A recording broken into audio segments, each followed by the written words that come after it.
Okay, great. Sorry we're running a little late.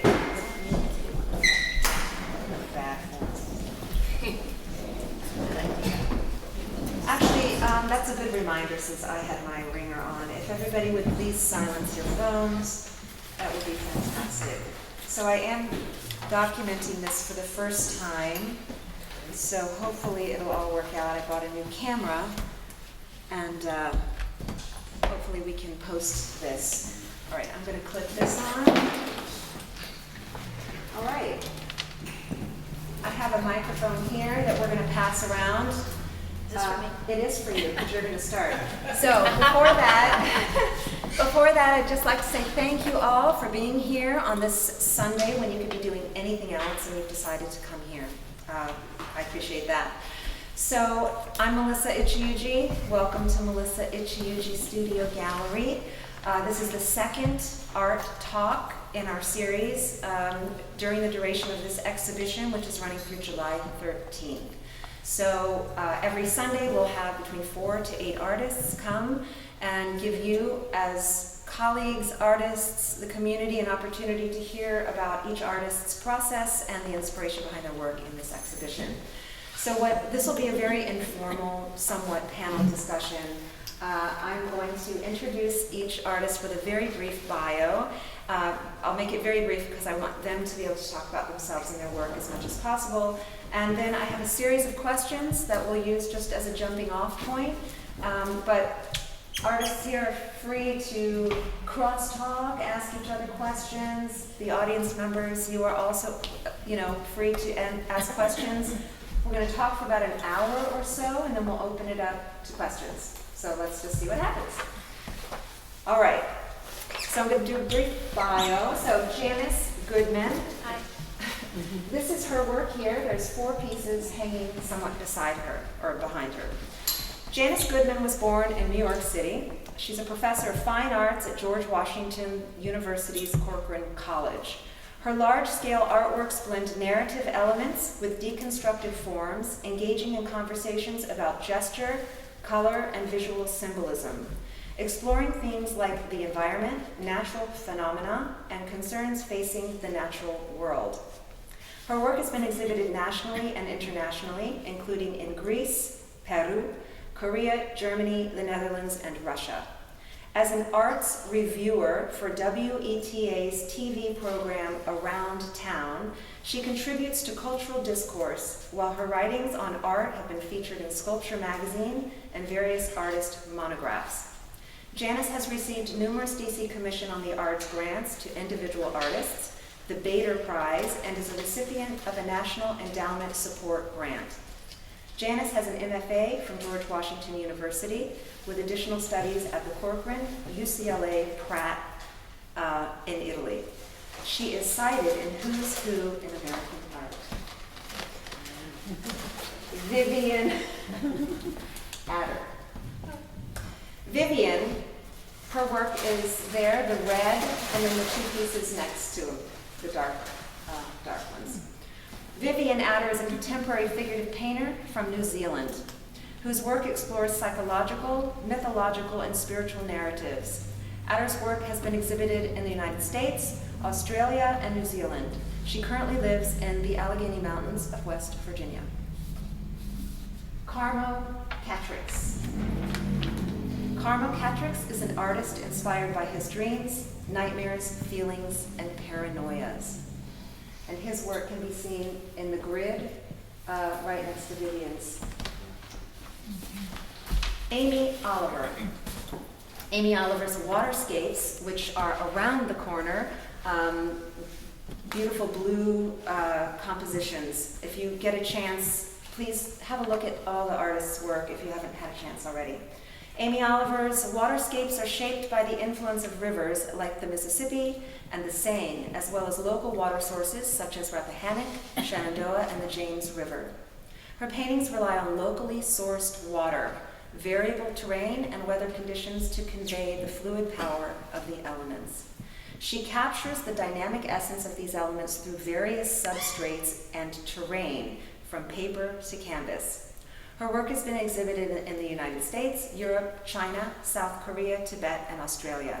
and has garnered support from prestigious institutions, including fellowship opportunities with the Virginia Center of Creative Arts, the Cité Internationale des Arts, and the Metacenta Foundation and the Vermont Studio Center. Amanda Horn. Amanda was born and raised in rural Ohio. Her work is here. There's two figurative pieces. One is the dark one at the top and the nude at the bottom. Amanda was born and raised in rural Ohio. She nurtured a deep bond with nature from an early age. Following her studies at the School of Art Institute of Chicago and George Mason University, where she explored traditional women's art and installation practices, Amanda found herself drawn back to nature. Her art, influenced by artists like Gerhard Richter and Georgia O'Keeffe, reflects her passion for cultivating the earth and preserving its beauty. Since 2016, she's been blending her artistic expression with her dedication to agriculture, aiming to inspire curiosity and appreciation for the natural world. Patricia Underwood.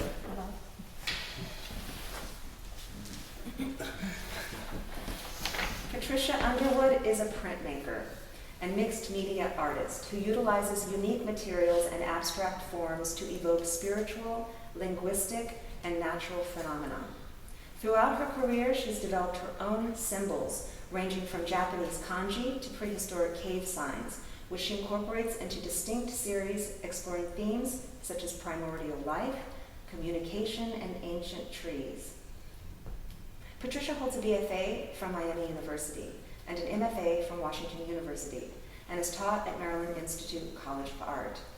Her work has received acclaim with exhibitions nationally and internationally and is included in numerous private collections, the Library of Congress, and the book collection of the National Museum for Women in the Arts in Washington, D.C. All right, pretty impressive crew.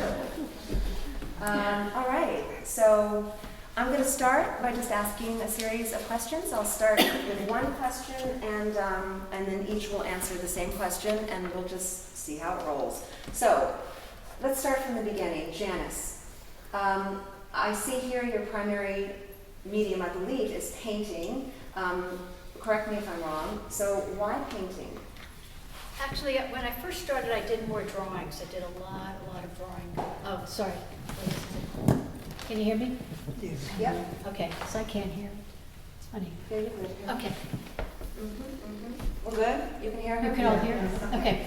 And so I originally started, I studied painting, but then when I got out of school, I actually felt I needed to investigate drawing more. So I did a lot of work with just graphite. And it was through graphite that I really began to develop symbolism and layering, and it just seemed like a real intimate material to be working with. And then quite a few years ago, I found that I wanted something softer to work with and layer, and I was beginning to miss color, although I did include color in some of my drawings.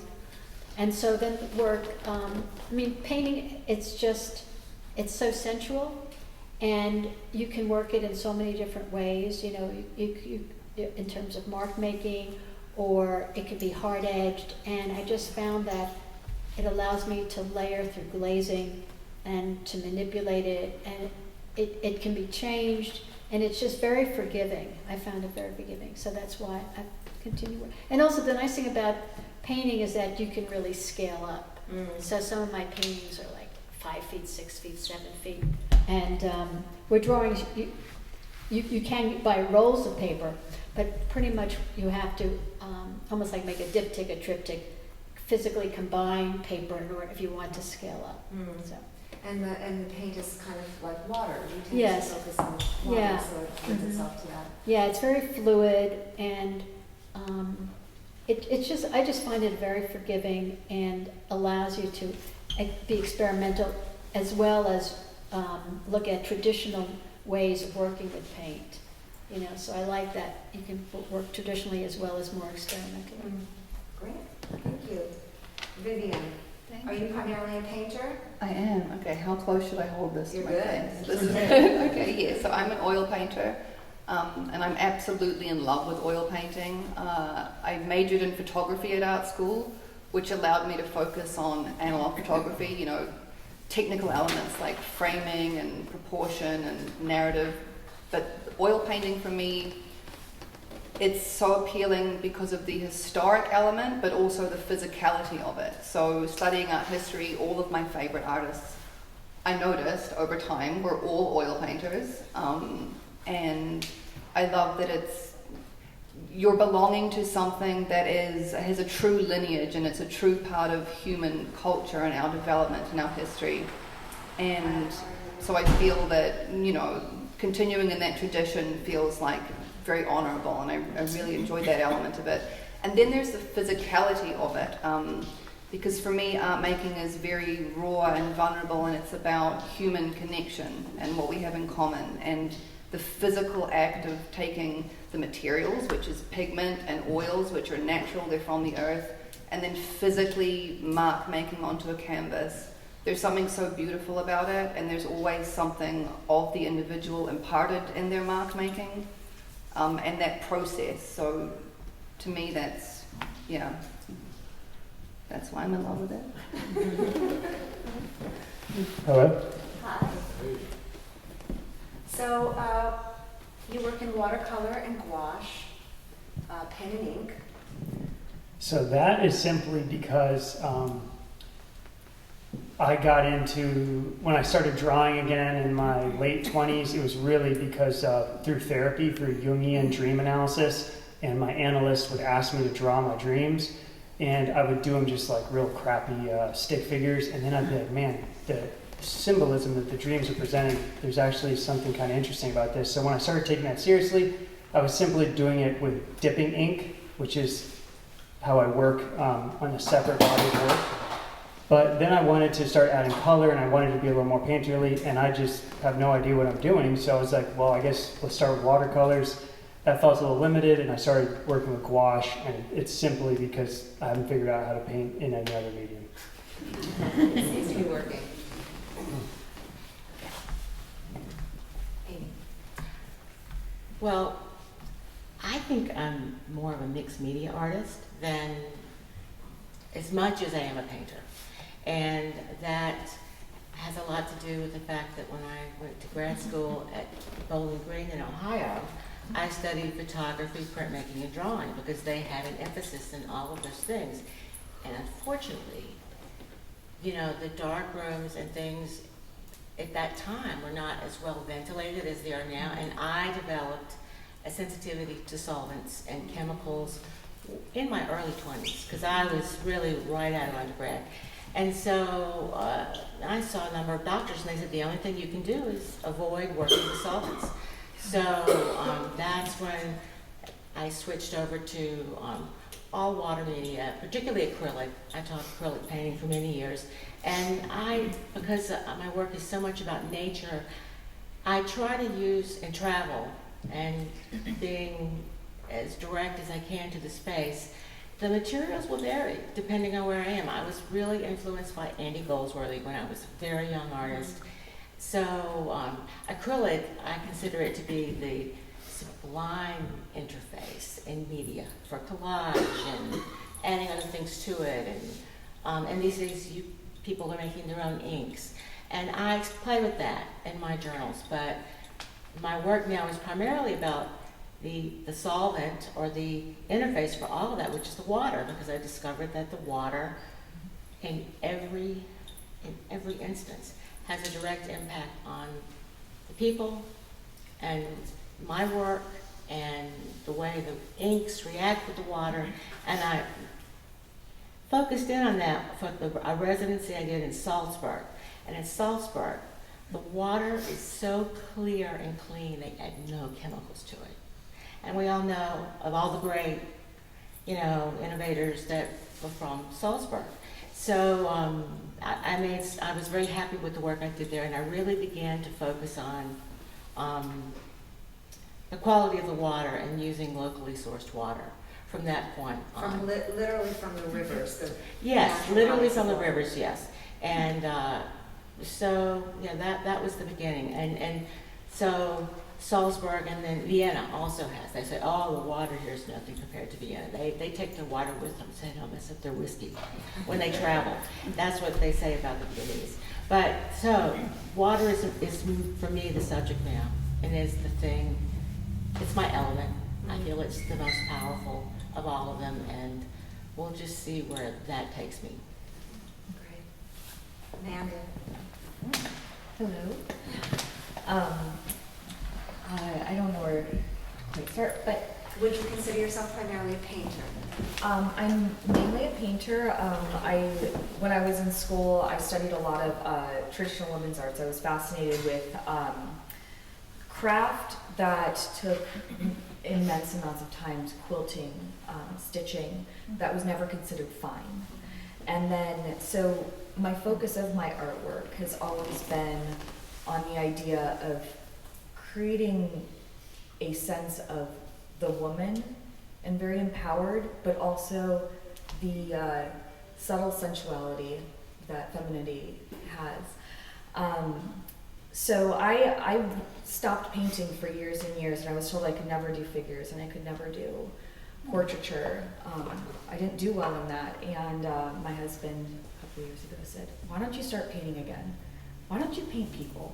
And I was completely intimidated, and my focus really shifted to teach myself and to re-immerse myself in the ideas that I had when I was younger. And I fell in love with oil painting. It was something I wasn't very good at, but then I was resonating with what she was saying with the physicality of it and how I could really sink myself in. And if I needed to take time to step back, it was so forgiving that it allowed me to take that time to appreciate what was happening with the paint and go back into the work. And because of where I'm at in my life, I have children, time was so precious. And I felt like the oil paint was giving me an opportunity to slow down, to take time to appreciate and to work through things rather than feeling pressure. Oil paints also enhanced my ability to work with acrylics because I've really honed in techniques that I never really understood. So I flip between oil and acrylic based on my time frames, but I deeply appreciate the flexibility of oils, but the urgency of acrylic. So I go back and forth, but yes, I mainly paint, but I'm very focused on botanicals and women. Okay, Patricia. Let's see, why, or you're asking my primary medium. Yeah, and why? Well, and it's great to hear all these different thought processes and how people, especially other artists, when do we all have the time to like hang out? I don't with other artists and hear this. I think what's going through my mind is being a printmaker really allows you to be a mixed media artist, I think a lot easier because there are so many different things you can use. I mean, I was trained to do copper plates and intaglio etching and all that stuff. Lithography, never wanted all the bells and whistles in my studio, but you know, and it was there wasn't enough going on a flat lithostone at all. I mean, but in terms of materials, I think the reason that I'm so attracted to, being a mixed media artist, I never called myself that because I think I've always really been in love with materials. So for instance, even when I was a kid, scrunching up leaves or you know, using them as collages, or just the feeling of the material itself. Some of the other things I've used over the years, after I got out of grad school, I used to draw with bathroom caulking because it's a three-dimensional line and I could paint it and it would be, you know, hard and stay there. And wax, I've used wax, encaustic. Printmaking, like some of the other comments, I was trained to use oil paints, and maybe it's because I'm, you know, too impatient, but I love acrylics and water-based things simply because they dry, and then, you know, I don't have to wait 2 or 3 or 4 days to go back and put another layer on. And so, you know, I was going to say another concern is I'm really trying to focus on things that aren't too dangerous. When I was printmaking years ago, I too had a really bad reaction. I would get migraines in the print studio when people were sloshing lithothene and things, cleaning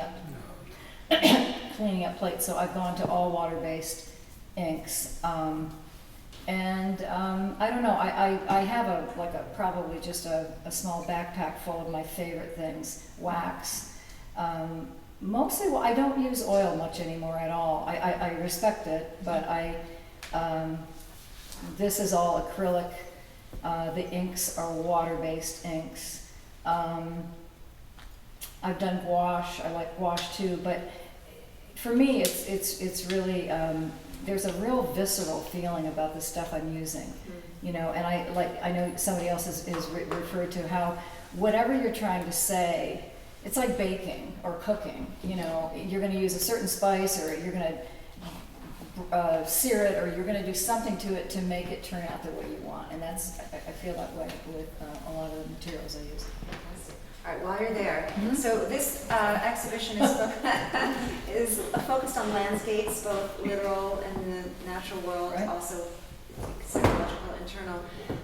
In terms of landscapes, where you grew up, where you live, I know that your work is very focused on the natural world, but how does your environment affect your subject matter, your practice, your routines? Well, probably starting in 2018 is when I started focusing on trees. I had my husband and I had traveled, and I had taken photos of old trees, and I suddenly realized, oh, I have a collection of ancient trees. That is a fallen sequoia in the Armstrong National Reserve north of near Bottega Bay in California. And the green part that you see, the cut part of the tree, is about 14 feet in diameter. So it doesn't give you any sense of how big the tree is, but I started taking photos of all these trees, and that's been my work for the last 4 or 5 years. And your question when I read this earlier, to get to my studio, you have to go through about a third of an acre of a forest, and then it opens up, and then I'm at the bottom of a small mountain, and so I'm surrounded by trees all the time. I have 22 acres to hike, and it very much so. I've been there 10 years, but even before I did bodies of work on trees, it's always been a huge influence. And you know, people say, "Oh my God, you're so isolated," but I can always get to civilization and people, but you can't get to isolation unless you've got it. So that's why I absolutely love it. Fantastic. How about you, Amanda? A lot of my work, I guess going back to time's been a theme for me for a very long time. The work that I'm producing, I think, embracing the quiet moments. So going to a landscape I desire, the landscape I desire is quiet. Having 2 young boys. So the idea of being able to relax and the home being the landscape. And I always tell people I'm a nester. I like to nest. I like to create. So my studio has been my nest, my quiet space. And cultivating work that gives people a sense of peace or rest is always my inspiration. I want people to look at my work and feel like they can walk into it and experience that quiet moment. So I'm very much inspired by my personal landscape of noise to have a quiet space to meditate.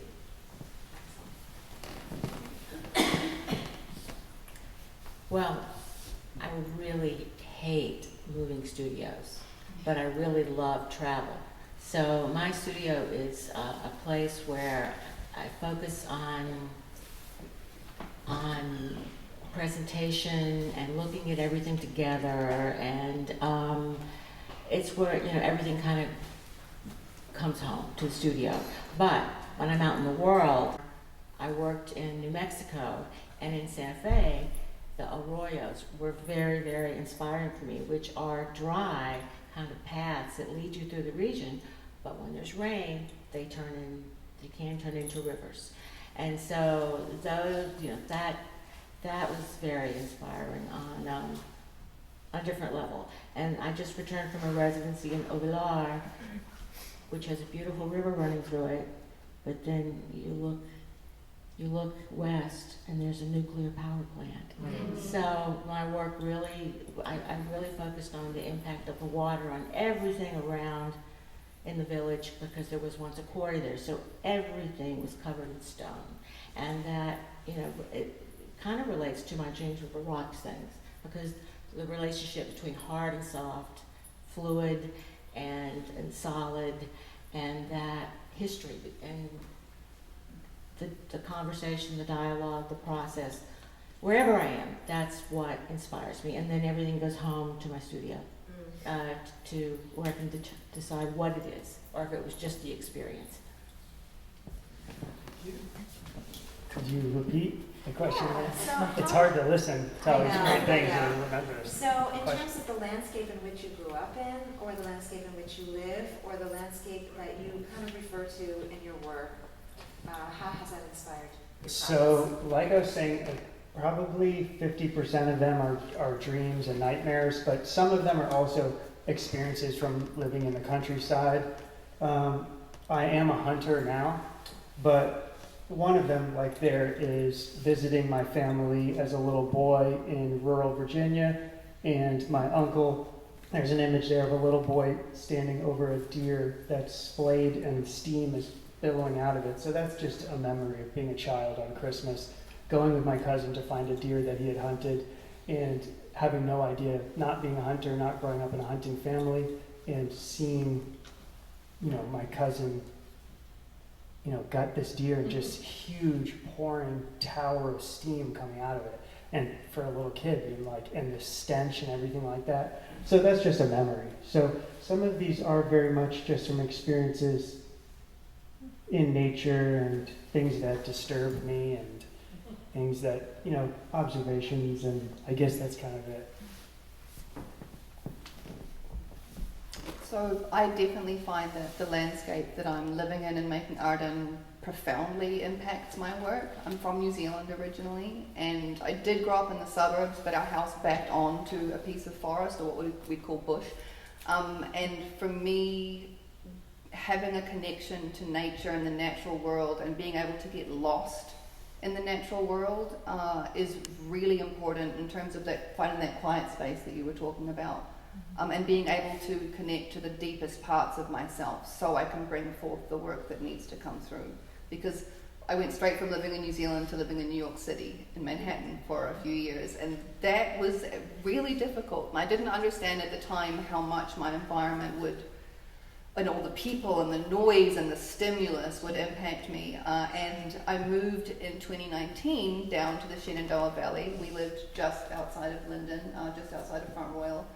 And immediately upon moving down here to this little cabin surrounded by forest, I felt not just like I'd returned home to New Zealand, but better, because we don't have vultures in New Zealand. We don't have opossums, raccoons. We don't have snakes.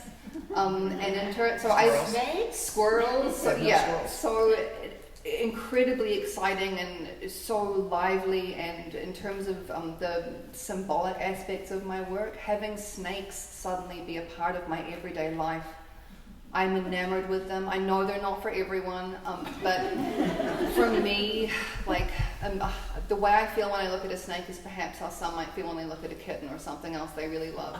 I'm enamored with them. Their profound beauty, the way that they move, the forms, like looking at your work, the serpentine movements, the curves. I'm very interested in the feminine in my work, and snakes and females are they're connected in my mind, and I love the way that the light looks when it hits their scales, and I love the way that they move and their muscular bodies undulate. I find it fascinating, and being in that environment led me to researching more about world mythology about snakes, because being from the West, Christianity has given snakes a bit of a bad name.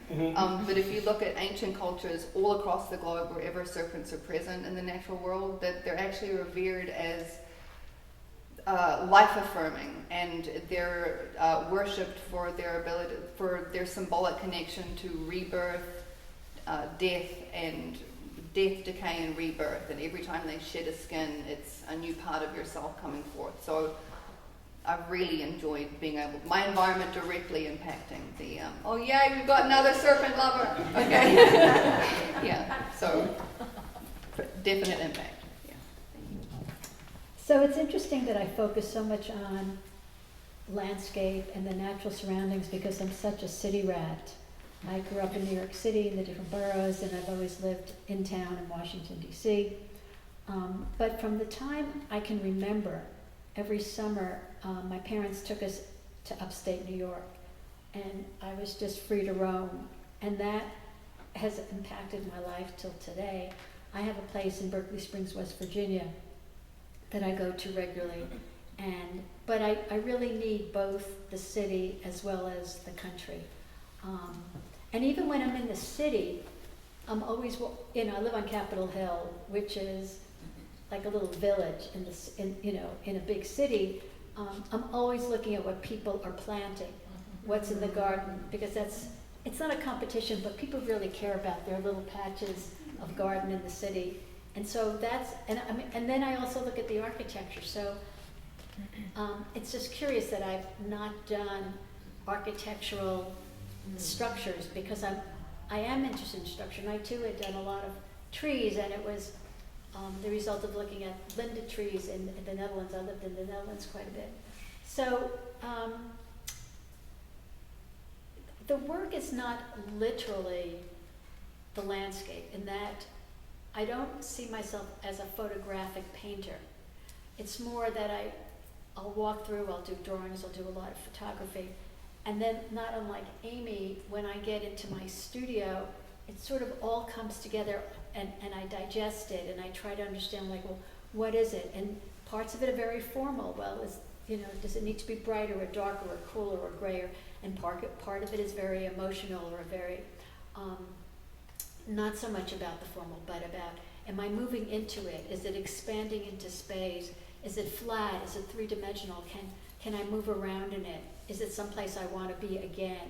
So that's how the landscape sort of impacts me, rather than, like, there's one, if I'm doing something about birds, or I'm doing something about bees or beehive, it's not so much, although oftentimes there is a hidden little insect or animal or something in it, it's really just having looked at them, explored them, read up about them, and then incorporating the idea of the movement, from how a bird like flits around, and like what is the path of vision, and how do I look in order to get from point A to point B.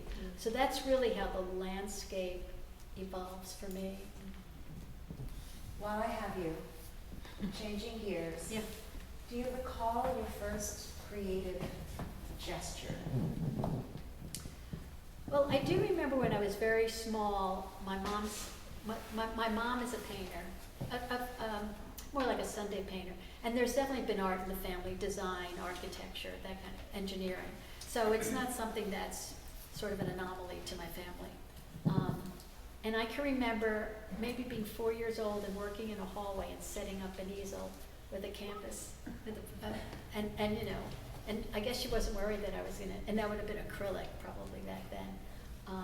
And so, yeah, from a very young age, the idea of working, there's something about being an artist that you're a worker.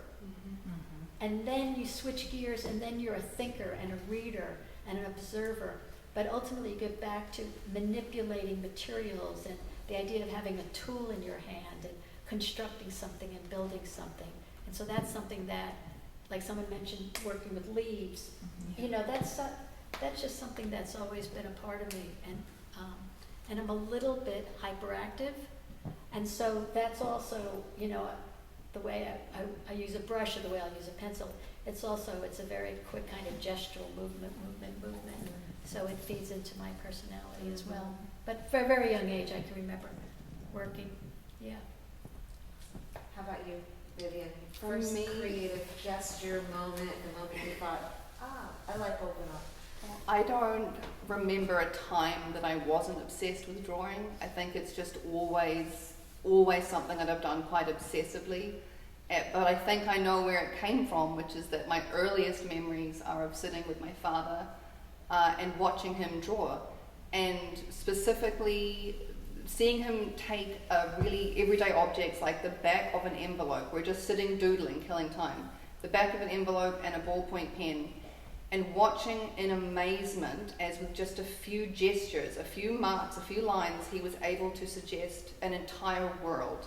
Like he put in a foreground, a midground, and a background, just by suggesting hills and then putting a little castle in. Like, to a child, not just seeing the art, but seeing it go from a blank envelope, an everyday object, to being an entire fantasy world that has a princess's castle in it. I was just completely transfixed, and I was like, how did you do this? And I remember feeling a mixture of like frustration and jealousy, because I couldn't even tie my shoes at the time. But I'm like, I want to do what you're doing.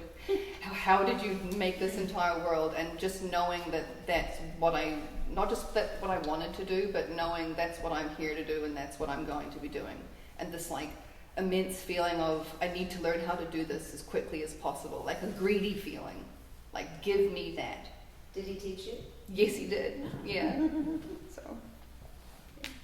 Alrighty, so I guess I definitely remember being a little kid drawing nonstop, little cartoons, stuff like that, drawing at church, being bored out of my mind, drawing on the back of those little slips that they give you to give donations. But when you ask about actual memories, the memories that come up are ones that are, I guess, a little bit more negative regarding getting in trouble for my work.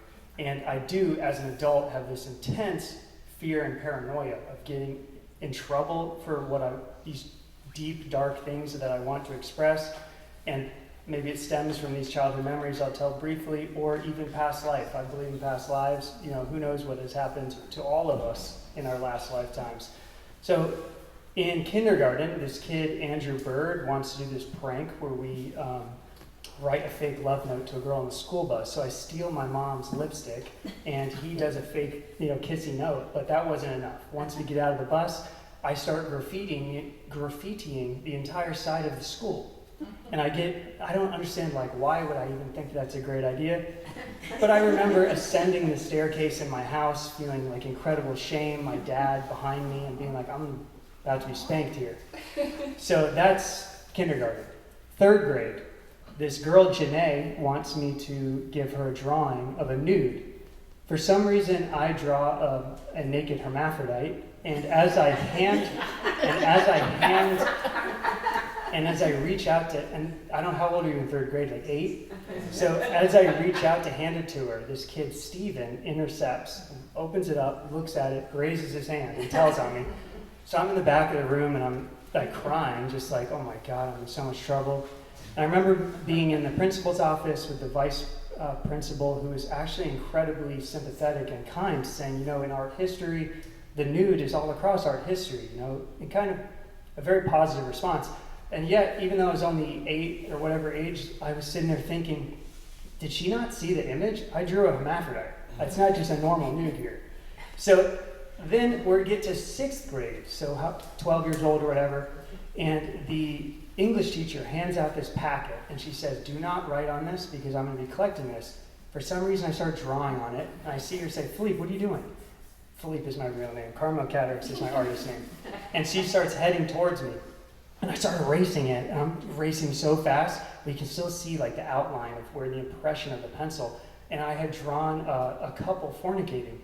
And she says, she just looks at it, and then my parents come into the room a few hours later. I'm sitting on the other side of the door, and they come out, and I think I'm going to be in so much trouble. They never say a word about it.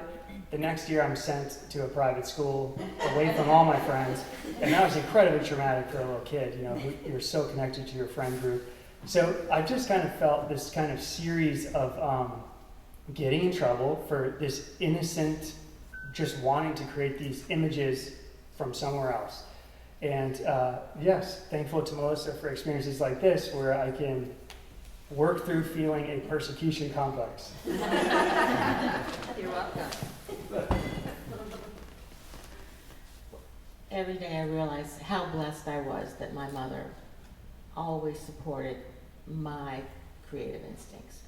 I think because I drew in all of her books when I was a little kid, she found some art classes to put me in when I was maybe in the 3rd grade.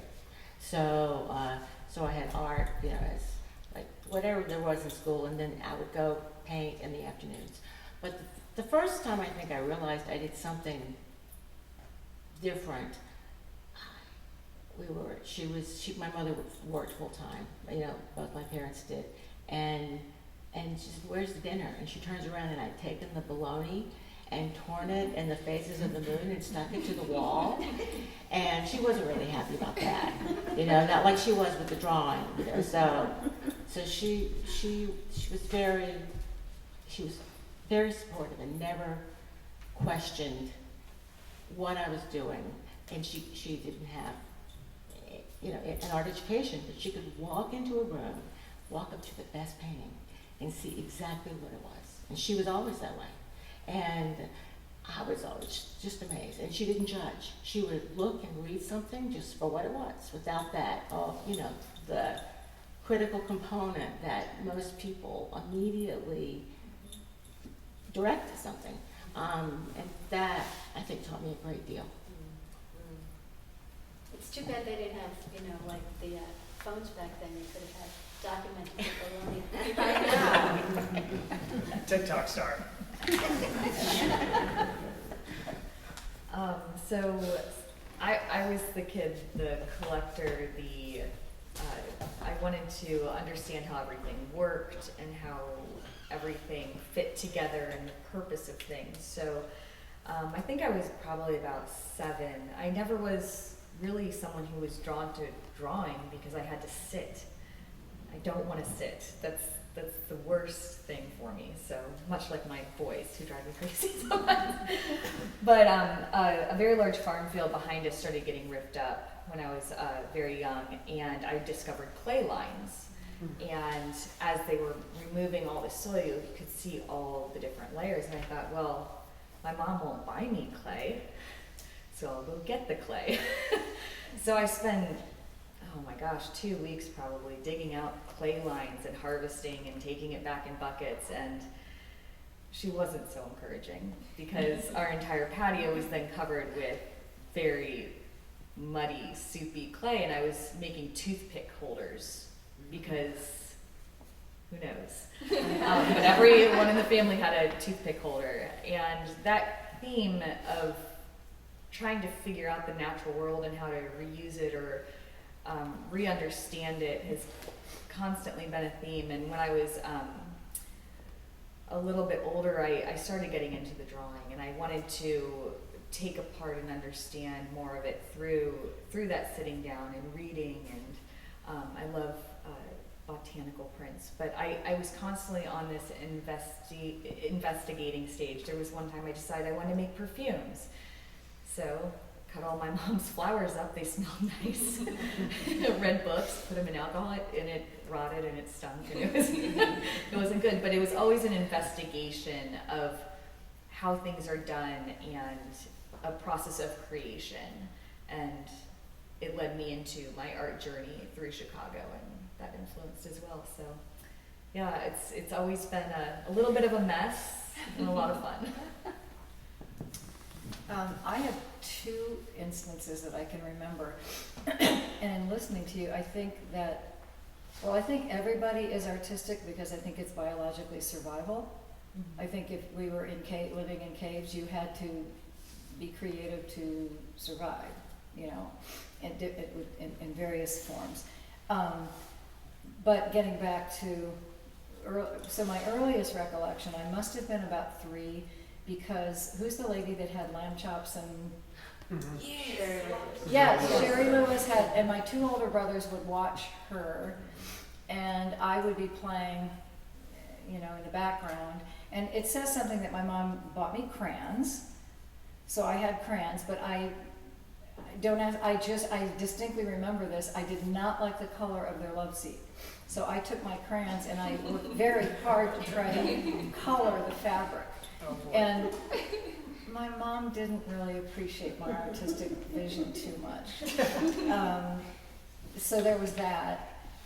And then maybe a few years later, when I was maybe 5, we lived in a suburb in Ohio. Somebody lived in Ohio. And we lived in a suburb that was right next to what we called the country, where the country began. You know, our subdivision ended, and we used to ride our bikes. My girlfriend and I would pack a lunch and be gone all day. That's scary to think about today, but anyway, right at the edge, they were still building a few houses, and there were, you know, like lots that had just dirt, that had crevices, a couple of 3-foot deep crevices. And my favorite thing to do was to take some of the leaves I had collected, and I had a shoebox, and I had a little spiral-bound notebook and tweezers, and I my dad threw away a bay rum, a green bottle with a little pewter cap of his aftershave. So I would save those green bottles and fill them up with water and put them in and I pretended I was Richard Leakey because Dad always read Scientific American and I knew about Richard Leakey. So I was kind of like a Richard Leakey with my box and my notebook and my tweezers, and I would go pull out in these crevices rocks, kind of like your layers, and make drawings of Lord knows what, but it was just, you know, some of the other things you guys had mentioned, it was just this need. I think there is a need, some more than others. Some people deal with numbers and they're accountants, and other people deal with materials, but there was a need to just be making these little things, or recording, or looking and being curious, you know. My sister, who was a psychologist, used to say, well, you know, you're not like the other kids, you're special. Sometimes that was good, and sometimes that was different. Yeah, you're going this way. Yeah, okay, so all of you work in pretty traditional mediums, right? They have a long history and legacy. How have advances in technology influenced your work or not? Are you resistant to them? We could discuss AI if you want to go down that road, but just thoughts about any kind of advances in technology. Well, you know, it's interesting. Melissa sent us these questions a little while ago, and one day I read them and just thought off the top of my head, and I'm remembering what I was first thinking is, I've kind of come full circle in the sense that I was taught to draw from nature and the body and everything, and use things like graphite and pastels and oil paints and stuff. And that, as the years went on, I think I was teaching color theory, and I thought, well, this was in the early 2000s. I better understand color on a computer because now we have computers. So I took Photoshop and InDesign and Illustrator and all that stuff, and that love affair didn't last too long. I mean, I use Photoshop, obviously, to archive my work, and also sometimes to take an image and blow it up and all that stuff. When I say that love affair didn't last, oh, thanks. I have water, but thank you. That didn't last in the sense that I'm not a full-on photographer. I didn't feel the need to use all those applications all the time. But what it's made me do, so for instance, in the piece behind Janis, the tree, that started out as a photograph, a silk-screened photograph of a fallen sequoia I took. And then I put a lot of and it was silk-screened, so it was a printmaking technique, and then I painted on top of it, leaving some of the actual photo imagery and then painting over others. I guess working with the trees, it really made me, and I did not expect this, like about 4 years ago, it just like hit me that, you know, wait a minute, that whole body of work had to do with humans and trees, life in the balance, and how trees are a species that we coexist with, and what can we learn from how they don't destroy the planet, if you will. And so I got to thinking of that, and I thought, you know, I really have to think seriously about my studio the same way I think about my house and my carbon footprint. So you asked about technology. I use technology. I use Photoshop especially, but even with Photoshop, and I know this may, like, you know, it's not popular when I talk about this with other artists. It's like, even taking images, you know, I have to be reminded that the data centers that store every single thing I take, there's no free lunch, you know, so I'm becoming much more aware of how much art I make, and whenever I make it, kind of like you would with your trash, like, okay, am I going to throw this plastic bag away, or am I going to recycle it? That's what it has made me really start to think about in the studio, the technology. Anyway. Well, I'm not very good with computers, so it hasn't affected me that much yet. I think technology and artwork are very interesting, and I have a deep respect for people who work digitally because I'm such a tactile person. For me, the computer and screens, I work on murals as well, and it has been such a gift to learn some of these systems because it's enabled me to scale my work better. I also use technology for the availability of models. There's a lot of sites out there that you can subscribe to that I can work from images that aren't copyrighted or I'm not taking from someone. And I greatly appreciate the ability to access these types of things. I still don't work in the digital world. I don't work with a lot of media in that sense, but I think it's been a really amazing experience to go from someone who doesn't really use any of this to learn how to scale my work and learn how to interact socially through all these different mediums. And I'm appreciative of it, but it hasn't affected me in a very deep way because I stay away from it because I'm scared of it.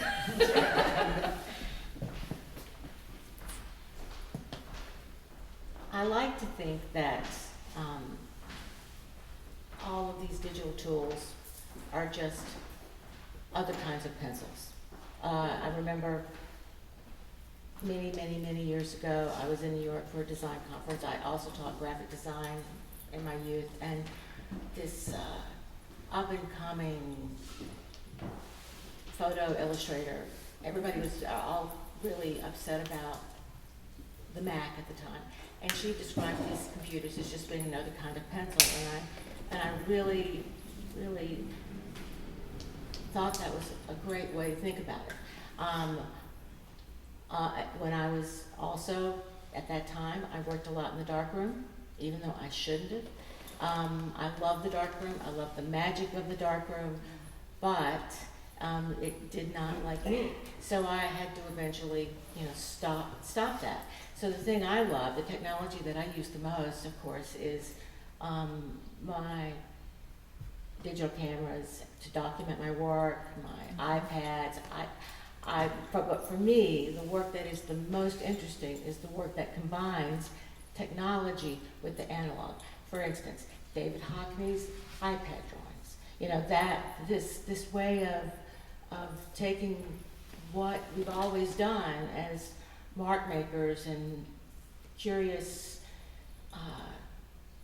people engaged with the world, and to go with the two back and forth. That results in the most interesting work for me. So the problem is that many people do not know the difference between, they just don't know the difference. And because a lot of it has to do with the fact that people spend too much time on screens, and if you don't balance that with walking into a gallery and seeing art in person, there's a difference between looking at a photo of the Grand Canyon and visiting the Grand Canyon. Even David Hockney said the Grand Canyon was more than he could do. He did a series on the Grand Canyon, and he felt they were a failure because there is a difference between the screen and the real thing. And enough people they just don't know the difference. And that is, too much of this is bad. So you can balance it with walking through the woods and seeing things in person. I think that, there's hope. Alrighty, well, I definitely agree with everything you three have been saying. For sure, I need reference images, and I use Photoshop to create collages before I get started on these images, a compilation of what I'm trying to render. And yet, when you bring up like the AI stuff, to me, art is an expression of some mystery or some deep thing within all of our souls. And when you hear people that are not artists talking about AI, that they're creating AI art, to me it's often incredibly offensive, talking about how there will be no illustrators anymore. and that this is going to be a net positive for the world because we'll be flooded with content and more images. No one here is making content. I mean, this is art. Content is. So, anywho, when I think about AI, and it will never be able to express or channel what the human being, the great mysteries that an artist, whether those are, seeing into nature and seeing kind of your own version of nature, AI is never going to be able to do anything like that. It's just going to be a simulacrum, copies of copies. We talk about AI a lot, Carmo and I. I think, sorry, what was the question again? How has technology, so you tend to work in a pretty traditional... Okay, yes, it's the technology. Okay, yes. So for me, I think the advances in technology and things like AI and image generators, I think a lot of artists are very freaked out about it, but I think it's a positive because it's forced me to really think about what I do and why, and also what I value and why. Because art is so many different things, and it's so many different things to so many different people, and art has many different functions. And I guess for the type of art that I really value and the type of art that I want to make, a computer could never do it. Because to me, what's important is a person, a human, thinking, feeling, making decisions, and creating something to share with other humans. I was recently lucky enough to go to Norway, the home of one of my favorite painters, Edvard Munch, the Scream. And standing in front of, it's very difficult for me to cry at all, but even especially in public, like I imagine, and we've all got like a public face on and we get, we're very brave in public, but his paintings reduced me to tears. And to me, that's good art. Like that's what I want from art, whether it's music, a film, literature, poetry. I want my soul to be stirred. I want to be affected. And that's what I'm aiming to do with my work. I want to affect people. I want to reach them on a deep level. And my art certainly isn't for everyone, but for those who it is for, that sense of connection and understanding. And a lot of my work is making seen what is unseen and trying to paint the invisible, whether it be human experience, like Munch is very concerned with the human condition and the more difficult emotions and experiences that we go through. And that's what's really interesting to me. And it's just quintessentially human. So for me, advances in technology help me to reaffirm why I'm doing what I'm doing and to rebel against that idea of I went to art school and they're like, painting is dead. And people have been saying painting is dead for a long time. That's complete nonsense. Mm-hmm. As long as humans are alive, we will dance, we will sing, we will paint. It is, yeah. So for me, it's doubling down on what I do. Yeah. I don't know that I think that much about it. When I see it like as a toolbox out there, and when I need to learn something new, I'll do a tutorial or something like that, and whether it's learning how to do Photoshop or InDesign or something like that, if I need, it's not unlike well, how do I switch from oils to acrylic? How do I go from charcoal to pencil? How do I do this to this? It's just, I think artists do that. Okay, well, let me explore this and figure out how it works, and I do like it or I don't like it. The way I do think about technology is that this social media, and I know people are really down in it, but I love being able to go and sort of get information about anything I'm possibly curious about. Googling something, it's like, I just love that. I just absolutely adore that. Or a Facebook friend, listing something on a site, and it's like, oh yeah, this is great, and I'll go to that site. So that's where I do use, if we want to call it technology, I really love a lot of social media. It provides so much information and leads me down, whether it's for travel, oh God, that's great, I've never thought of going there, or it's like, okay, why is this not working? Well, let me just type in, and it tells me how to do it. And you feel really confident that, okay, if I just follow the directions on the YouTube video, then it will work, and it does work, So that's really how I'm using technology. in more of maybe a social way rather than sort of a formal mechanic, although I use it for that too. But so I don't know, AI, we just have to wait to see where it goes. That's sort of how I feel, you know. I mean, I think there's always a pushback. You know, when our food became so filled with chemicals and everything, there's such a huge movement, health food stores, you know, it's like, no, we've got to eat, you know, real grains again. So I think as a species, we have a little bit of self-preservation that we're always pushing back against. We're curious as to what's the new, but then we look to see how does this new really impact us, and do we need to push against it, because in fact it's really not. And they'll probably become new labeling, like human made. Like these are human made. Right, right. Yeah. Yeah, I know there's a fascination with the antiquated, you know, it's analog. My son here, who's 16, is totally into vinyl, he's into cassette tapes. You know, I think there's a nostalgia that we'll always have. Mm-hmm. Definitely. And I personally feel that there's going to be there already is, enormous craft revival. People like carpentry, blacksmithing, things that people are doing with their hands, making baskets, all of that is going to be more and more glorified as a rebellion towards some of what's going on. I always see like a heavy swing. I'm always fascinated by, like, cooking's always been something I've deeply loved, and you see this massive cultural swing this way, and then it levels back out. And I think it's like Newton's cradle or something like that. But that's how I view cultural trends. And then there's always that middle sway that you always come back to. And I completely agree. Like with food, we've seen that. I think that's such a great way to look at it. And I think AI is fascinating. We can do all this stuff. It can generate. But then there's going to be this heavy swing. And I do think blacksmithing and stuff, because it's becoming a lost art, and people start craving that beauty again. Yeah, well, I think deep down we all know that if everybody goes off the grid, it's going to be the artists that we're looking to like, wait a minute, how do you make a net? How do you make a shelter? You know, people that can actually do things with their hands.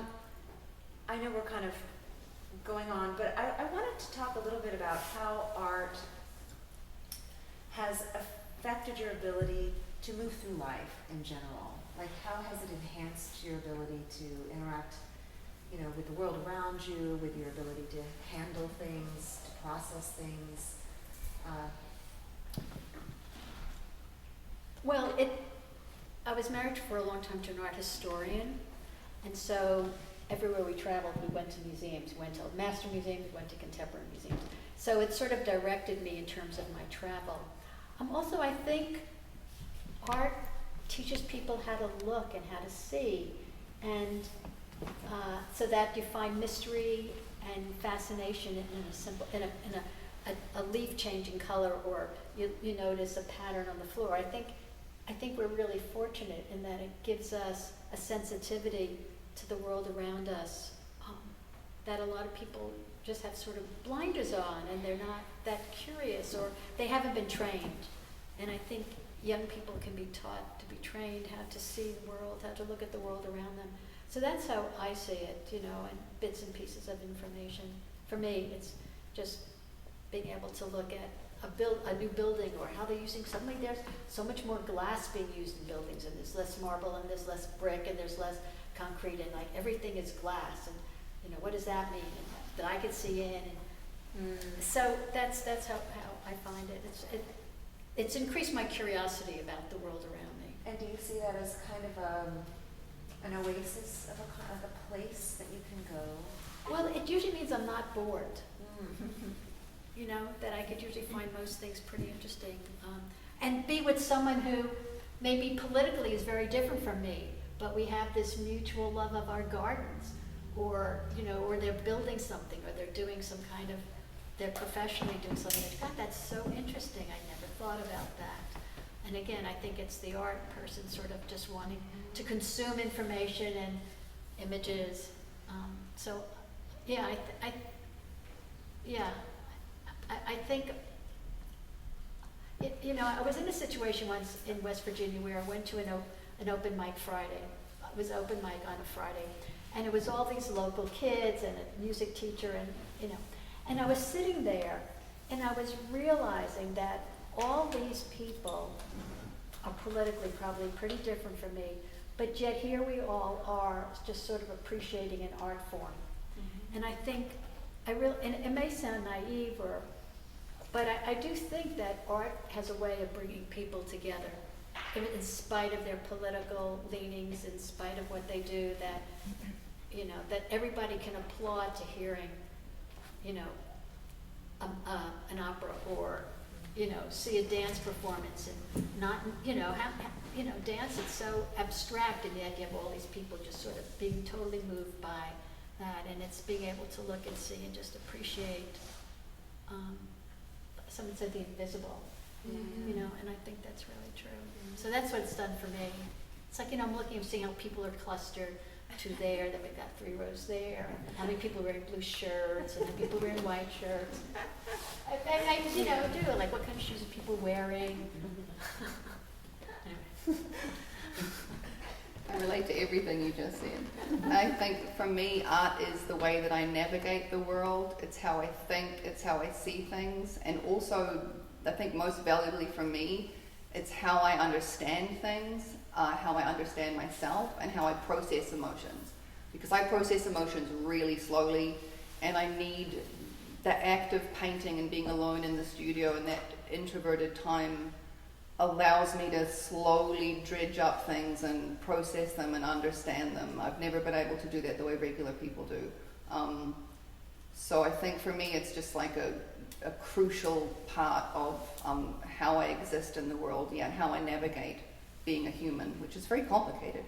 And also I wanted to say that you touched on empathy, because art truly does build empathy and strengthen our empathy, and it allows us to see, consuming all types of art, allows us to see from other perspectives. And I think definitely in times that are so politically divided, I think things like having art taken out of our public school system here in the 1970s, I think that was a profound shift and a very negative shift, and we're reaping what we sowed there.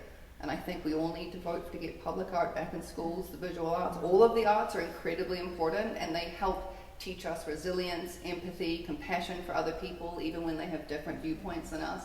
And it teaches us how to come together. And now more than ever, we need to really start valuing art as a society and as individuals as well.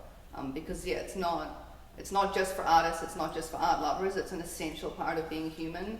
And I think the slow devaluing of art is, I think personally, a lot of what we're seeing now is because we're not engaging in art so much culturally, and we're not valuing it perhaps as much as we should. But then I would think that. But Can I just say something too? Yes. So I was just thinking about, you know, we all used to go to the movies, and that was a shared experience. You know, there was like, you know, from the audience. Where now more and more people are watching it in their home. Netflix. So it's becoming less of a shared experience. Like, did you see the movie? Yeah. God, wasn't it great when everybody, It's you know, not an screamed? event, Right. yes. And afterwards you discuss it, and then it would be, oh, what did you do? How was the film? And it generates discussion, and then you're discussing ideas. And often art is a way for us to engage with really difficult ideas and difficult emotions. And it's so important that we're able to go there. Good points, but think about it. The technology that's allowed us to do a lot of stuff is also made it really easy for us to not have that. Right. I don't have to go to a theater. I can just do it at 11 o'clock or whatever. You know. So anyway, That's true. it's a double-edged kind of thing. So, Carmo, Louise Bourgeois, a very famous, beloved sculptor and other mediums, said art is a guarantee of sanity. And you spoke about your first experiences with art being sort of inspired by your experiences with therapy. And so back to, like, how has art affected other areas of your life? Yes, so as I mentioned, I've been in Jungian dream analysis for probably 10 years now, and that's my analyst is who kind of spurred me on at first. Many of these images, you know, I have many that are way more extreme than that, they're not things I like. I don't enjoy them. Like, this is a therapeutic thing. It's like a nightmare. No one likes a nightmare. I wake up from a nightmare and I'm profoundly disturbed and I can't go back to sleep. So I'm merely trying to, in some instances, illustrate a nightmare, a dream, these profound things that the unconscious is sending. So one kind of shadowy, emotional thing I could share with how I use art as therapy is one example that comes to mind. I had a friend at the time, and we were kind of having a rift, and I was walking in the street. I was very mad at him, and all of a sudden I was struck with this intuition that I knew exactly what to do to hurt him emotionally. And I knew exactly how to manipulate him, and I said, whoa, whoa, whoa, whoa, hey, no, you can't, this is not ethical, you don't treat people like this. But what can I do to express the rage that I had for this guy, the friend at the time? Well, I can go to home and I can paint something insane and chaotic and violent and crazy and get that out of my system so I don't hurt another individual in the material world. I can just do it for myself and express myself, and I can keep that image, private or share it, etc. But very much I use my art as a form of therapy.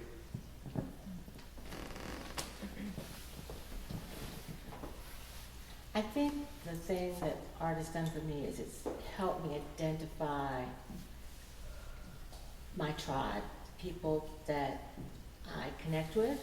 When I've been in countries where we speak different native tongues, I realized a long time ago that art, whether it's visual art or music or theater, it is the mother tongue. If people speak different languages and they must communicate with each other, what do? They draw pictures. So many years ago, I was at the Cité residency, and every Monday night, somebody started organizing a potluck picnic on the Seine.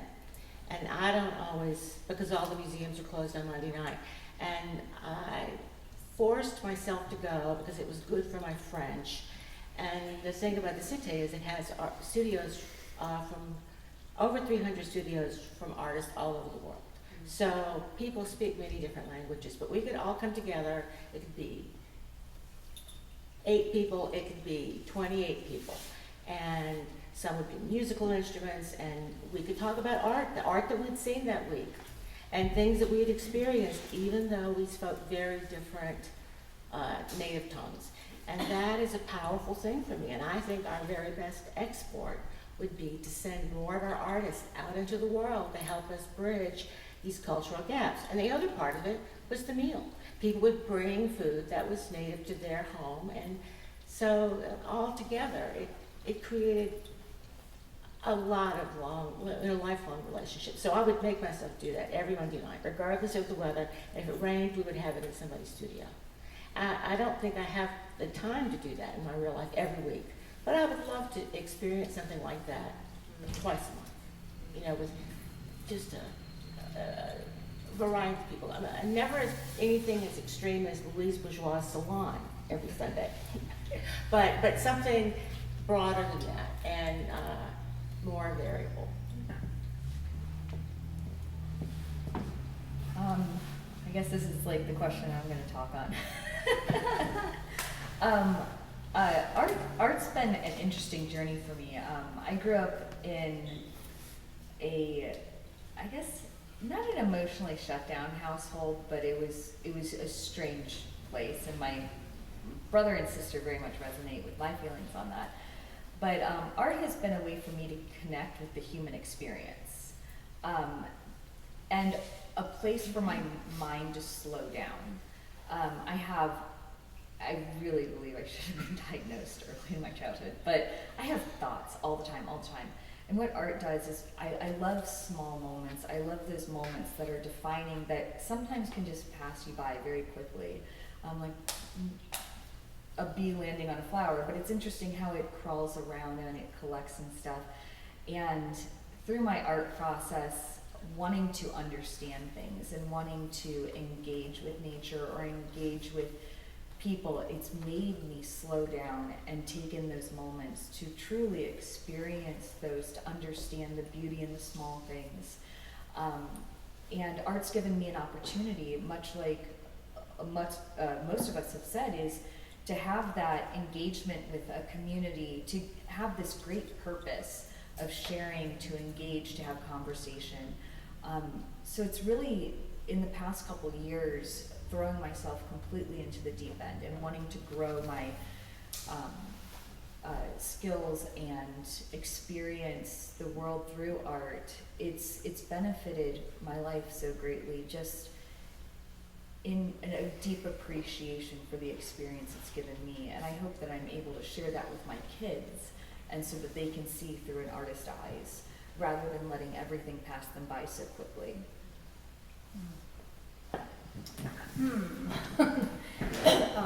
Well, I think what art does for my life, first of all, I don't think I had a choice. I think, you know, what we've all described, like being a kid and not really understanding why, you know, when my parents took us to Washington, D.C. on a, 4 of us on a vacation, or no, it was actually Tennessee. I wanted a rock collection for a souvenir. I didn't want, you know, the balls or the whatever. But I think, so thinking about it, art is what allows me to have my voice and to have a way to express, like, just a whole disparate collection of things. You know, over the years, well, in undergrad, I needed 5 hours to graduate, and I took Japanese. But, well, yeah, let's take Japanese. And that's what got me into making all these symbols, which I've kept with and put in all my work. But, you know, over the years, like, I thought if I were a writer or a filmmaker, maybe I could do this too. But raising kids, it's been something that I've been able to do regardless of what else is going on in my life. I'm always doing something. And I think being able to express my thoughts and feelings for things I'm really concerned about. So, the trees, it has to do with climate change in the planet. At one point, it was about when my kids were young, body image, and growing up, and Bimbos and Goddesses was a body of work that juxtaposed ancient, prehistoric, and modern images of women. And oh, look, you know, what's the difference, and how do they, you know.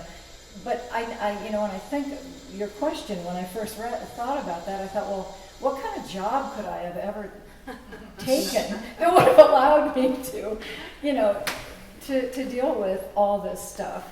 And I've had other bodies of work that are much more just purely symbolic.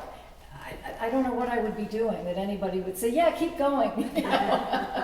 So that's what, you know, art, and all the other reasons. I think once, years ago, I was working with a therapist, and I said to her, yeah, you know, I'm kind of like the ugly duckling of the family. Like, you know, they're like, they love me, but it's like, oh man, what next, you know? And I said to her, but you know, something interesting, because I don't do cows and pastures, and, you know, I do these things that, like, aren't like a lot of other stuff, challenging. I said, but what's really funny is I've given my art to everyone in my family, and they all have it on their walls. And she said to me, she said, well, you know, you think of it, if they didn't have you in their family, they might walk right past a gallery. But because you're an artist in your family, it gives them permission to kind of look at things in a different way. And I thought, oh, well, good. You know, glad. Anyway, that's kind of what art does for me. Fantastic. All right. Wonderful. So I think we should open it up for questions. How about that? Sure. Yeah? Okay. If anyone has a question, I think we've covered a lot of ground. So anyone have any questions for our artists? Joe. Mine's more of an observation. I feel like this is a post-pandemic renaissance, that the artists and musicians were stuck at home for a considerable amount of time. But this is what happens. I think it's beautiful. What are your thoughts on that? Is this something? When you say this is imagine- what happens, what do you? Well, we're sitting in your gallery. This wasn't here 4 years ago. It probably wasn't even a possibility in most people's minds, or, well, I'm sure it's in yours. But I just think we're seeing all this creative force surface now. And not just here, but on a national level too. So I just think it's exciting times, you know.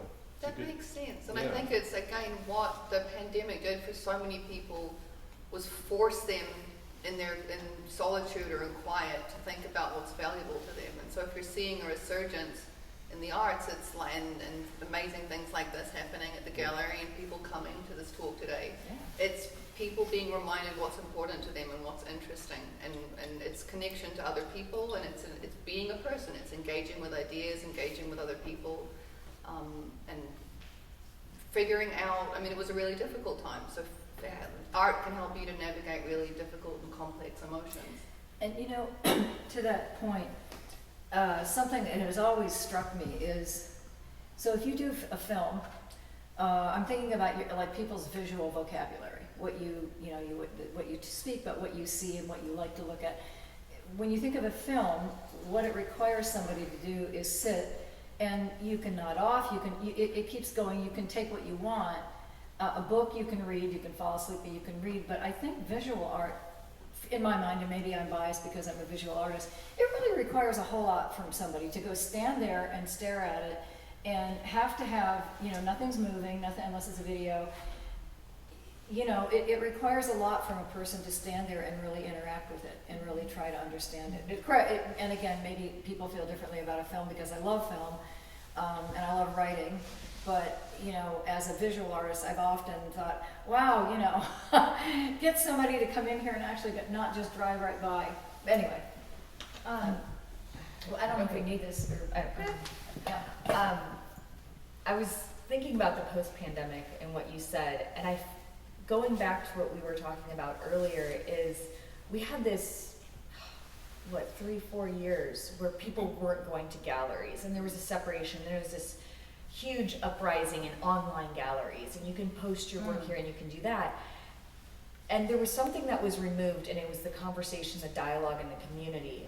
Because there's something to going to a gallery and looking at a piece of work and someone else looking at it, and you start conversing and dialoguing about it and finding the deeper meaning and the narrative for yourself through the work. And that doesn't happen through a computer screen. And going back to technology. And I really do believe the Newton's cradle where, we went one way so hard, and now we're seeing these galleries come up and this artistic energy resurgence. And it's so powerful because when it's all stripped away, we really found the value. And I think it was such a powerful experience to go through these times where we had to be quiet and we had to be isolated, and we didn't have the privilege of having this type of conversation and engagement that people craved it. And I think it did a lot for the art community. It was such a hard shutdown, but now there's like this bloom after the wildfire. So, but I think the Chinese have a saying, you have to sprout your beans. And that's sort of what the pandemic did, is because it enforced us into solitude in a way. We had more space to do our work. Granted, we weren't able to interact with other people, and the isolation was hard to deal with. But it gave everybody this space to create. I certainly was much more productive. yes. than I was before. So I don't know about the rest of you, but. I had in 2019, I was asked to do a solo show in 2 years. And I went, oh, great. And in 2000, so I had 2000, well, anyway, the first year of those 2 years, my mother died, my brother died. And we got through that, and we're approaching 2020. I'm thinking, great, now I've got the time. And then the pandemic hit, and it actually is what allowed me, I would have gone into DC to friends' openings, I would have done, been pulled to do that. And that total isolation, just like, whoa, 10 hours, 12 hours a day in the studio, I got the work done. Permission. Yes, permission. That's it. One of the things that grew from the pandemic, it existed beforehand, but it really wasn't maximized, is Zoom. I know many people hate Zoom, but I started teaching a journaling class for artists, writers, and photographers. That something I've always stressed and emphasized in my studio classes, but it's more personal there. So when I started running a Zoom course in April of 2020, I am still working with many of the same artists now, and we will, and it really helped me get through the pandemic. And because, well, you can it's about, you know, them sharing pages. I'm providing prompts that relate to art that they know or that I want them to know. And so the other good thing about the pandemic is that museums finally took the time to digitize all the great lectures and artist talks, and just there's so many more resources now that museums put online than there were before. And those two things alone, you know, I did love the quiet. It was like an extended snow day. No traffic. You know, I love that. But to be able to connect with people that live all over the place for that 2.5 hours once a week, it was a great thing. And then, you know, to have a break for 6 weeks and then pick it up again. So it's that balancing the two, I think, is really important in life in general. But the pandemic, I think, gave people more time to realize what they needed that they didn't have before. Yeah, it's like a reset. Any other questions? Oh, did you want to talk about pandemic stuff? Go ahead, yes. I was just going to say, I keep mentioning this Jungian psychology that I'm in. So that's founded from Carl Jung, who is a Swiss psychologist, very much into the unconscious imagery in art, dreams, etc. And he is who coined the terms introversion and extroversion. So the extrovert gets their energy from being around other people, etc. The introvert gets their energy from being alone. To me, if you're a filmmaker, you might be very much an extrovert because you're working with a huge crew, but at least from my perspective, it seems as though most artists are extremely introverted. You got to be by yourself to hear the muse. And to me, the pandemic seemed like a mass introversion period. And if you're an extrovert, that would have been extremely disturbing because the opposite function is difficult. So if you're an introvert, you know that hanging out in cities with too many people, too much sound, it drains you. So yes, I feel like the pandemic was a period of mass introversion. So we had, as artists, an advantage. Yeah, to me it felt great. I mean, obviously there's all the terrible things going on, but as just a period of quietness, to an introvert, that feels very nice. Yeah. Any thoughts on pandemic? I said my piece already. Okay. Yeah. Okay. Yes. Question. A little bit of a different perspective on the pandemic. Do tell. My sister runs a frame shop in Connecticut. Oh. She said those 3 years were the best years for business that she's ever had because people were sitting and looking at their walls. Wow. I have a friend who's a therapist who said the same thing. Her business is booming. And I didn't mean to be insensitive to anyone who's lost family members or anything like that. I mean just like the energy of this period of closing down. Yeah. Hi. So there are gatekeepers that can be very influential in an artist's life. Curators and critics. Any thoughts on your feelings about that crew?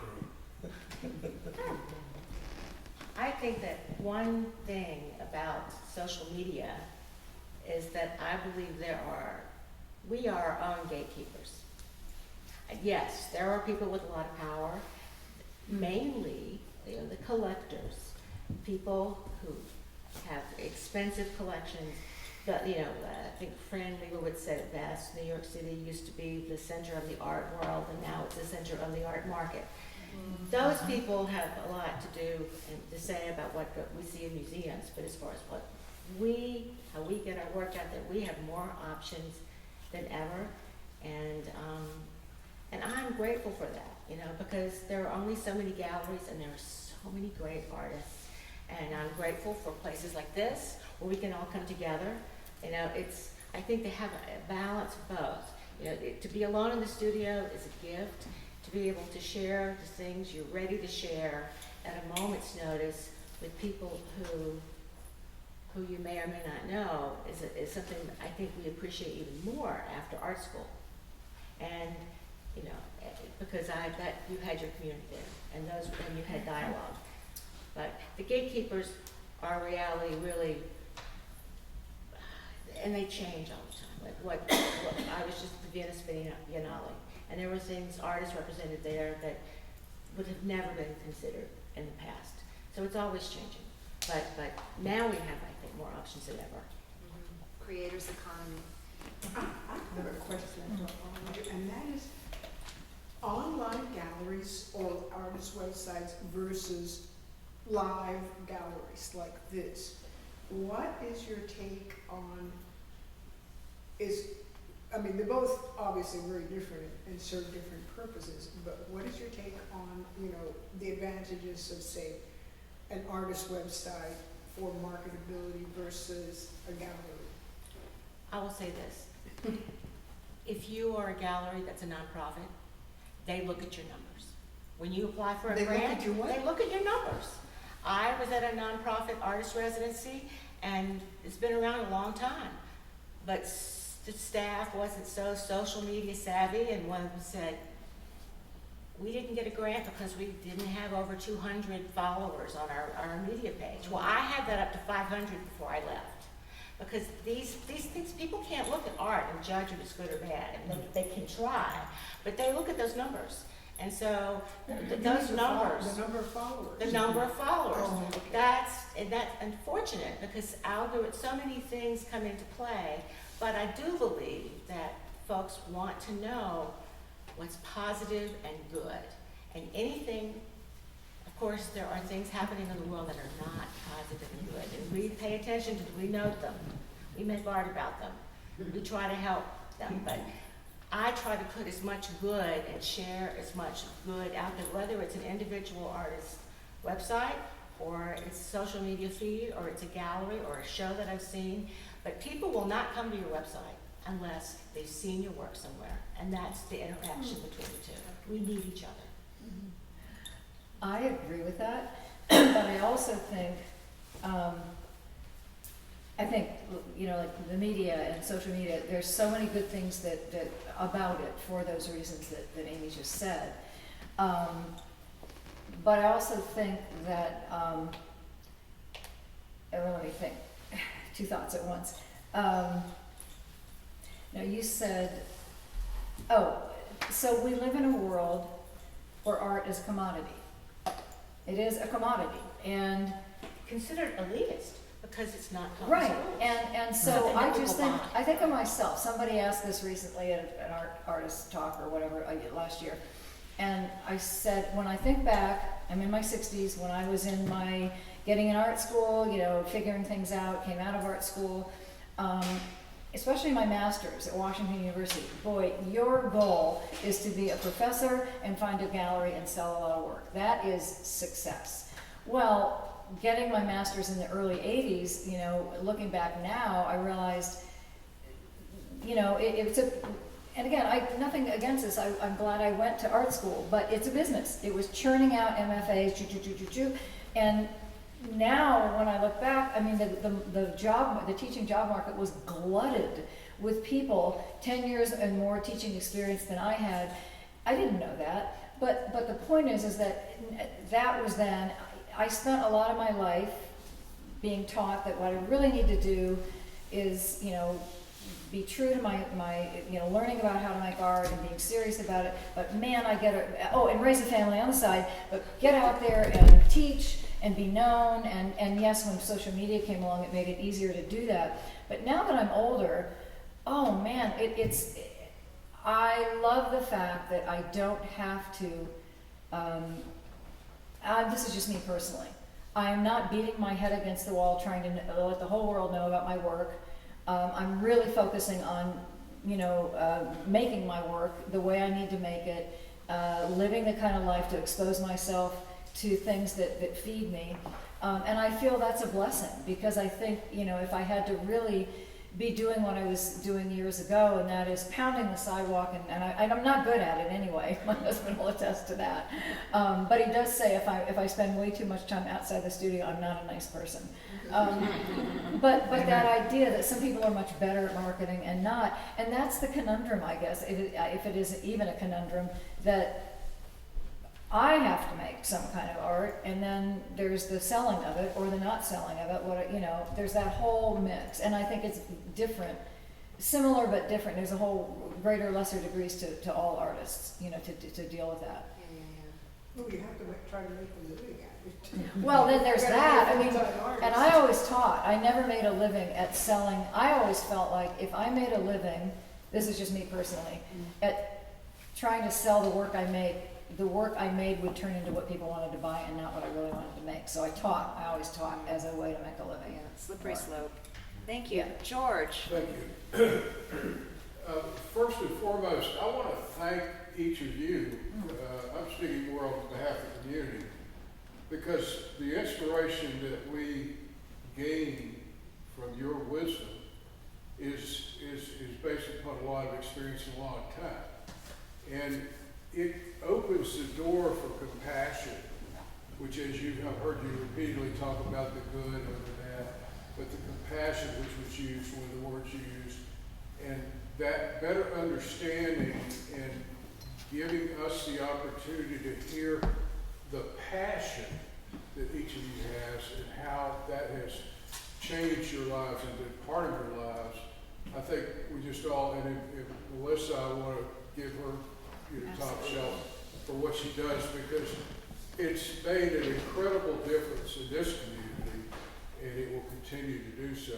And kudos to all you all for everything you've done, because each is, magnificent, just beautiful stuff.